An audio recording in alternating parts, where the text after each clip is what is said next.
Hello guys, good evening. তো এই যে সন্ধ্যা হয়ে গেছে আর তোমার দাদা বাজার থেকে এসে চলে গেছে মাছ নিয়ে আসতে। তো চলো দেখাবো তোমাদেরকে কি মাছ নিয়ে আসছে। তো এই যে দেখো মাছ নিয়ে আসছে, দেখি এবার কি মাছ নিয়ে আসছে ঢেলে।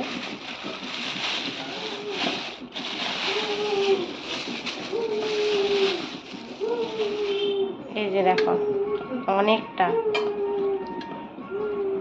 তো চলো এগুলো ভালো করে সাফ করে নিই, তারপরে তোমাদেরকে দেখাবো কুকিংটা কিভাবে করছি।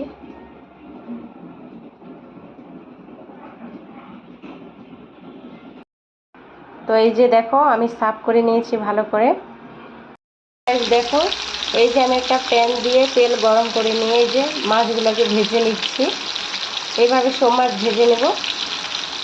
তো দেখো ওদিকে আমি মাছটা ভেজে নিচ্ছি আর এদিকে নিয়ে নিয়েছি এই যে রান্না করার জন্য একটা পেঁয়াজ, একটা টমেটো, দুটো কাঁচা লঙ্কা, এই যে ধনেপাতা। এগুলোকে এখন কেটে নেব ভালো করে। দেখো এই যে মাছগুলো কি সুন্দর ভাজা হচ্ছে। তো দেখো এই যে আমি এগুলো ভালো করে কেটে নিয়েছি। এবার এগুলো মিক্সার মেশিনে বেটে নেব। তো এই যে দিয়ে দিচ্ছি জারের মধ্যে।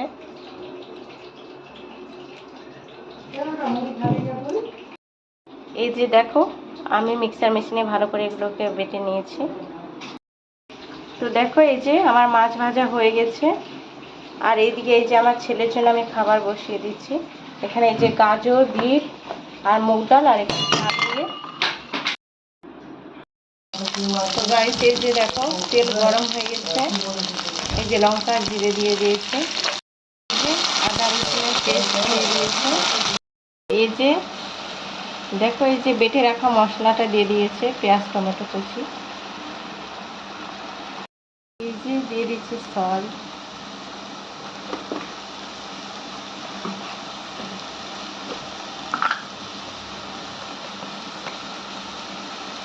हल्दी पाउडर,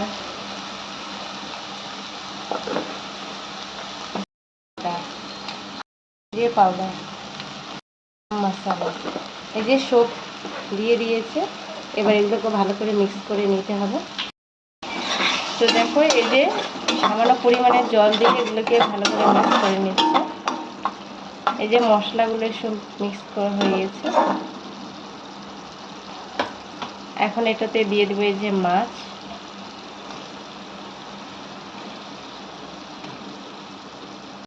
দিয়ে দিচ্ছি একটু ধনেপাতা।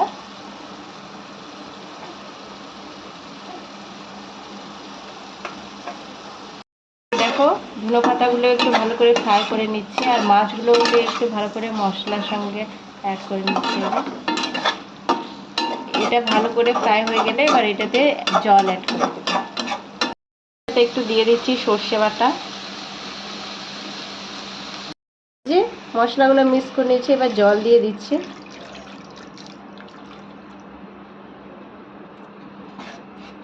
তো এবার জলটা ফুটলেই আমাদের তরকারি রেডি।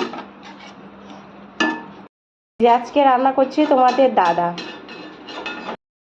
তো দেখো এই যে আমাদের রান্না কমপ্লিট হয়ে গেছে, এবার খাওয়ার পালা। তো চলো তোমরাও সবাই রাত্রে ডিনার কমপ্লিট করে নাও। দেখা হবে আবার পরের ভিডিওতে। Bye bye.